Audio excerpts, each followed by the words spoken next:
Yeah, those are, again, two excellent points. On the second one, I think it would be hard-pressed for anybody to tell the firefighters, for example, that who lost 343 members at the World Trade Center that they weren't patriotic. And that's, I think, one of the reasons that their efforts resonated so strongly in Iowa, because people, and it's one of the reasons, Frank, I didn't get into it, but about why they got behind Kerry in the first place, because they felt that they felt that anybody who, first of all, a lot of firefighters are veterans, and secondly, they feel that that people who have put their lives in the line for this country understand what firefighters do every day. What was your first question again? The idea of the split that's taking place in the long run. That's a really good point. And although I'm sounding a little gloomy here, in the last couple of chapters I talk about what labor can do if it does these things, and I think you're absolutely right that while I think the whole discussion was again sophomoric, and because there were debating solutions that couldn't go anywhere. It may not be entirely a bad thing, because if SEIU and the other unions really focus on creative organizing techniques, and they are to some extent, and they're free to do that without friction with Sweeney and John Sweeney and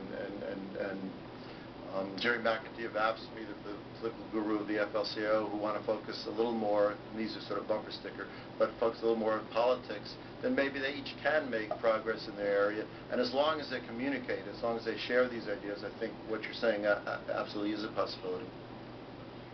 I was also reading that the other side now is actually seeing the value of the politics angle. While the AFL-CIO is right, we've been separated a couple of years now. Maybe we do need to focus more on politics. Yeah, I mean, I always think that was a little bit of a black and white distinction the media helped draw anyway. Obviously, Andy Stern and the others understand that you need both. You need to be strong politically and in terms of organizing.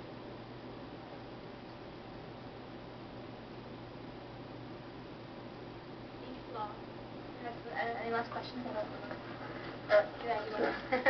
Well, why do you think that... I'll wait for you. Okay. See, when you walk to the mic, you get a chance to drink some water.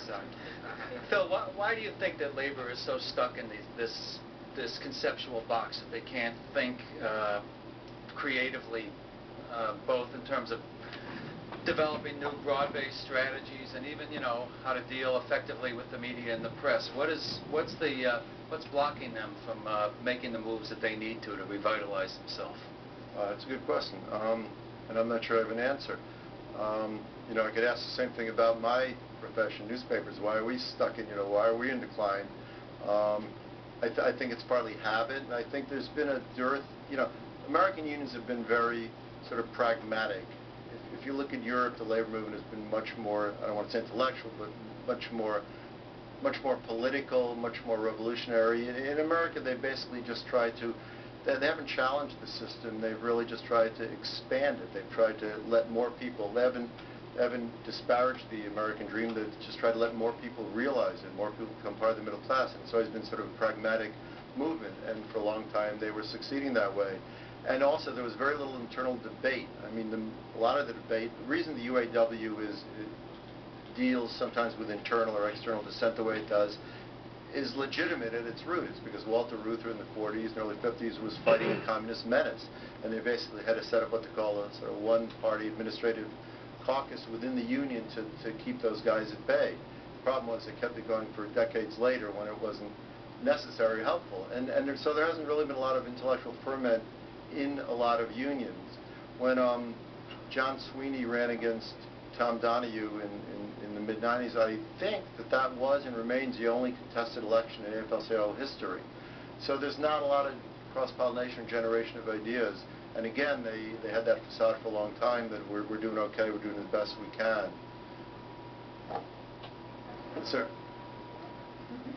Not to prolong this, but I mean, it seems to me you're being kind of, I was sitting there thinking, like, off the Toyota question, well, what should they do? You said they should grow their clout, and they can't organize Toyota until they grow their clout, but you can't grow your clout until you've got more membership. So I mean, and you've described, and I know you know, I mean, a very hostile legal climate for, 15 or 20 years, this multinational pressure. I mean, it may be that they haven't figured out what to do with globalization. I say nobody does, except corporations who can use that system, make a lot of fun. So it's a very challenging situation, and I know you understand that. But just to say, well, they're not being creative enough. A couple specifics would be great, because I think there is a lot of struggle within unions trying to think this stuff through, just as there are in lots of progressive groups, that there are a lot of forces that folks don't understand.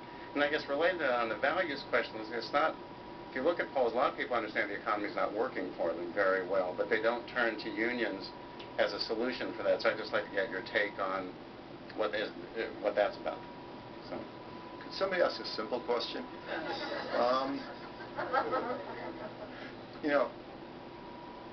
People say that workers don't want to join unions, yet polling early this year shows that 53% of workers would join a union if they could without any adverse consequences.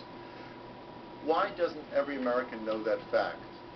Why doesn't every American know the role the AFL-CIO and the American Federation of Teachers played in bringing down the Iron Curtain? Why doesn't every American know what workers accomplished in a hostile civil rights environment of the Mississippi Delta, something that reverberates to today and has changed the social fabric of that place?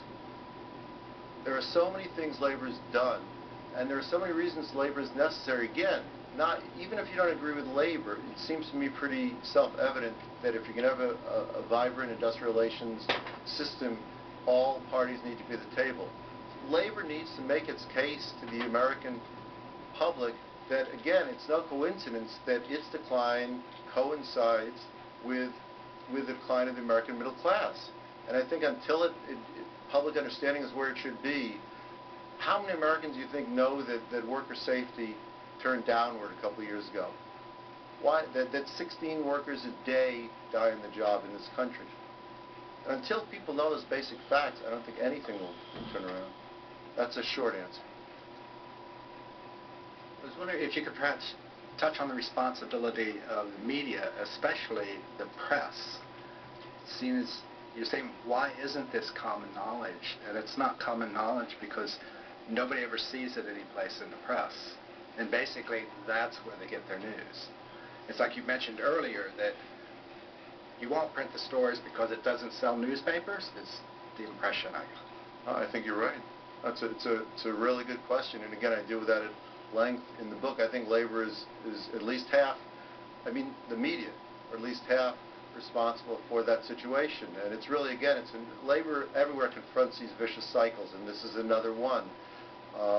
Editors see labor's numerical decline, so they say that why should we cover it? Who cares about labor? Labor sees itself being ignored, so it gets even more hostile to the labor. That reinforces editors' preconceptions, and on. And labor doesn't get cut, and especially at a time when media personnel is shrinking, and you got to really decide what to cover, and you got to decide what people care about, and the media is getting more superficial. The problem is that labor spends a lot of time with those obvious facts, and it's helped in that by what I call its enablers, the sort of leftist intellectuals, groups like FAIR, and so on, that catalog how little coverage labor gets unless it's a strike in Poland. Then workers get plenty of coverage, but in this country they don't. And that's absolutely true. The problem is they attach to that some kind of grand capitalist conspiracy that publishers are hostile, and they are, but that publishers are hostile to labor, that editors are conservative and don't care, that advertisers are against labor, and all this. And so therefore when Carpenter Local sends a press release to a local paper and it doesn't run, they're convinced that that's why. What I argue in the book is that it's a lot less philosophical or a lot less grandiose than that. It's a lot more practical. Reporters go to work every day and they're looking for good stories. They really don't go to work on a given day deciding to hurt the laborers or the steel workers or AFSCME or the firefighters. They're just looking for a good story. Editors just want a good story in the paper too, in their section.